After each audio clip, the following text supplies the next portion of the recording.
بسم اللہ الرحمن الرحیم۔ یہ وہ زمانہ تھا جب نمرود کی بادشاہت مشرق و مغرب تک پھیلی ہوئی تھی۔ وہ ایک جابر بادشاہ تھا، لوگوں سے زبردستی اپنی پرستش کرواتا تھا، یعنی وہ خدائی کا دعوے دار تھا۔ سب سے پہلے نمرود نے سر پر تاج شاہی پہنا۔ اس سے پہلے بادشاہ تاج نہیں پہنا کرتے تھے۔ اس کے دربار میں نجومی اور کاہن بکثرت موجود رہتے تھے۔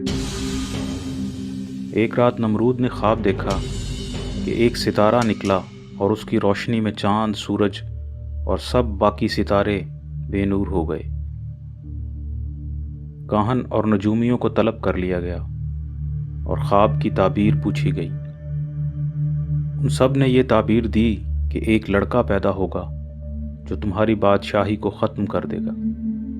یہ سن کر نمرود بے حد پریشان ہوا اور اس نے حکم دیا کہ میری سلطنت میں جو بچہ پیدا ہو وہ قتل کر دیا جائے۔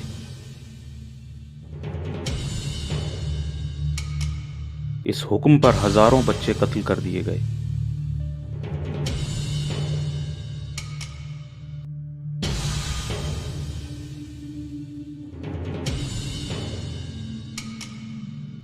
اور یہی وہ زمانہ تھا جب ابراہیم علیہ السلام پیدا ہونے والے تھے۔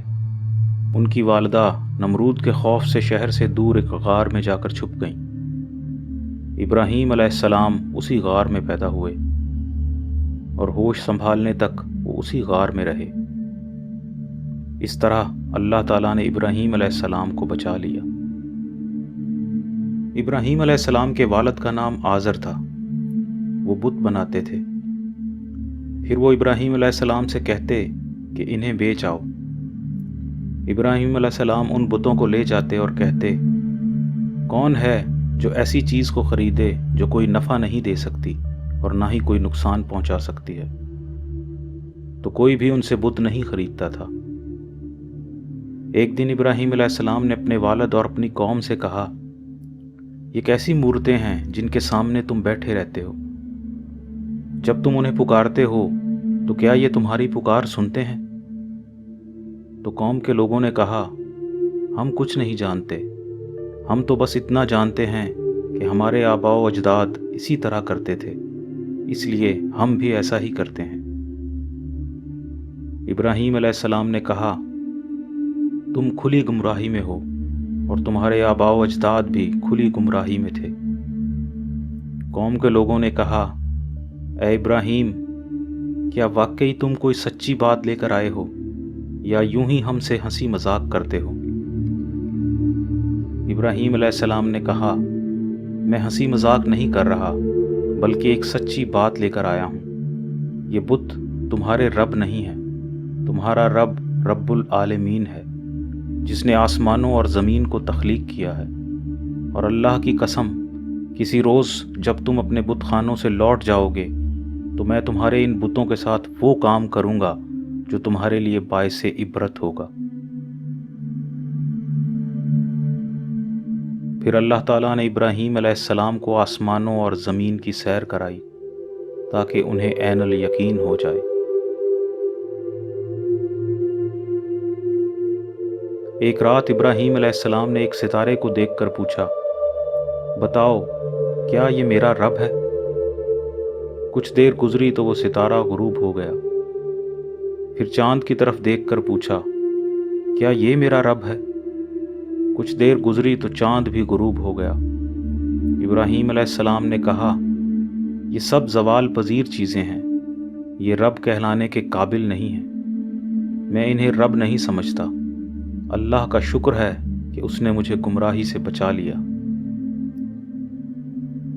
لوگوں کے پاس ابراہیم علیہ السلام کے سوالوں کا کوئی جواب نہیں تھا، تو وہ کہنے لگے، اے ابراہیم، ایسی باتیں نہ کرو، کہیں ایسا نہ ہو کہ ہمارے یہ معبود تمہیں کوئی نقصان پہنچا دیں۔ ابراہیم علیہ السلام نے جواب دیا، میں تمہارے معبودوں سے نہیں ڈرتا، وہ میرا کچھ نہیں بگاڑ سکتے، نفع و نقصان کا مالک صرف اللہ تعالیٰ ہے، وہی میرا رہبر ہے۔ ایک دن ابراہیم علیہ السلام نے اپنے والد سے کہا، آپ بتوں کو اللہ سمجھتے ہیں، میں دیکھ رہا ہوں کہ آپ گمراہی میں مبتلا ہیں۔ اللہ تعالیٰ نے مجھے ہدایت دی ہے، میری پیروی کریں، میں آپ کو سیدھا راستہ دکھاؤں گا۔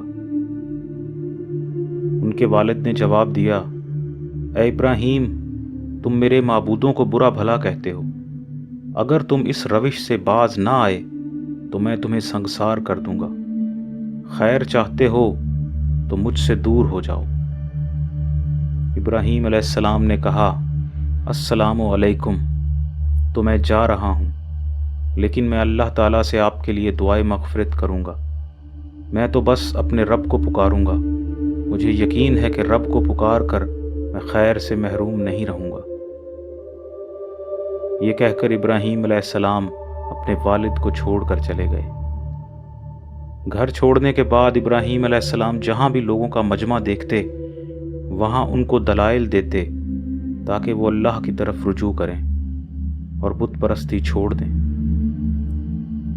ان سے کہتے کہ یہ تم لوگوں نے کیسے معبود بنا رکھے ہیں؟ اللہ کے بارے میں تمہارا کیا خیال ہے؟ کیا وہ بھی ان بتوں کی طرح بے بس اور بے اختیار ہے؟ اگر نہیں تو پھر اس کی طرف رجوع کرو۔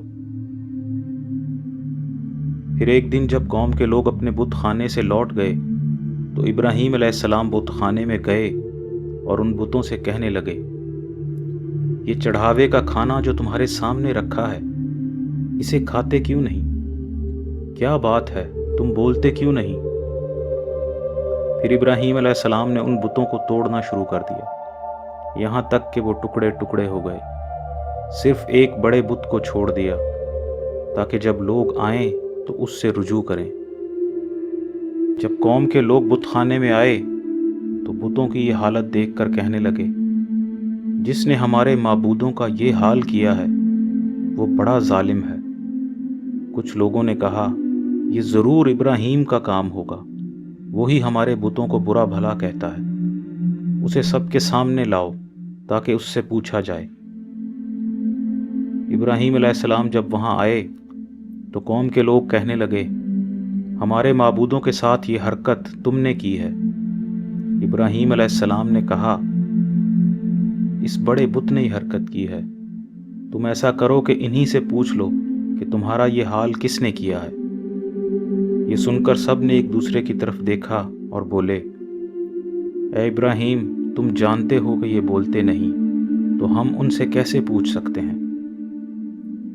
ابراہیم علیہ السلام نے کہا، یعنی تم ایسے بتوں کی پرستش کرتے ہو جو نہ بول سکتے ہیں نہ حرکت کر سکتے ہیں، جو نہ تمہیں فائدہ پہنچا سکتے ہیں اور نہ ہی نقصان۔ افسوس ہے تم پر اور تمہارے معبودوں پر۔ قوم کے لوگ اس دلیل پر لاجواب ہو گئے تو کہنے لگے، ایک آتش کدہ بناؤ اور اس میں ابراہیم کو ڈال کر جلا دو، اس طرح اپنے معبودوں کی مدد کرو۔ ابراہیم علیہ السلام نے کہا، میرے اور تمہارے درمیان اب عداوت قائم ہو چکی ہے، اور یہ عداوت اس وقت تک قائم رہے گی جب تک تم اللہ پر ایمان نہیں لے آتے۔ اب بات بڑھ چکی تھی۔ ابراہیم علیہ السلام کو نمرود کے دربار میں پیش کیا گیا۔ نمرود کہنے لگا، تمہارا رب کون ہے؟ ابراہیم علیہ السلام نے کہا، میرا رب اللہ ہے جو زندہ کرتا ہے اور موت دیتا ہے۔ نمرود نے کہا، یہ کام تو میں بھی کرتا ہوں، زندہ بھی کرتا ہوں اور موت بھی دیتا ہوں۔ نمرود نے 2 قیدیوں کو بلایا جن کے قتل کا وہ فیصلہ کر چکا تھا۔ ایک کو اس نے معاف کر دیا اور دوسرے کو قتل کر دیا، گویا ایک کو زندہ کر دیا اور دوسرے کو مار دیا۔ ابراہیم علیہ السلام نے کہا، میرا رب سورج کو مشرق سے نکالتا ہے، تم اسے مغرب سے نکال کر دکھاؤ۔ نمرود اس دلیل کے سامنے لاجواب رہ گیا کیونکہ وہ یہ نہیں کر سکتا تھا۔ پوری قوم تو پہلے ہی مخالف تھی، اب نمرود بھی ابراہیم علیہ السلام کے ساتھ ہٹ دھرمی پر اتر آیا اور ان کو آگ میں جھونک دینے کا حکم صادر کر دیا۔ آگ کو خوب دہکایا گیا، یہاں تک کہ کوئی اس کے قریب بھی نہ جا سکتا تھا۔ پھر ابراہیم علیہ السلام کو آگ میں پھینک دیا گیا اللہ تعالیٰ نے آگ سے کہا، اے آگ ٹھنڈی ہو جا اور سلامتی بن جا ابراہیم کے لیے۔ تو ابراہیم علیہ السلام زندہ سلامت آگ سے نکل آئے۔ اس آگ نے ابراہیم علیہ السلام کو ذرہ برابر بھی نقصان نہیں پہنچایا۔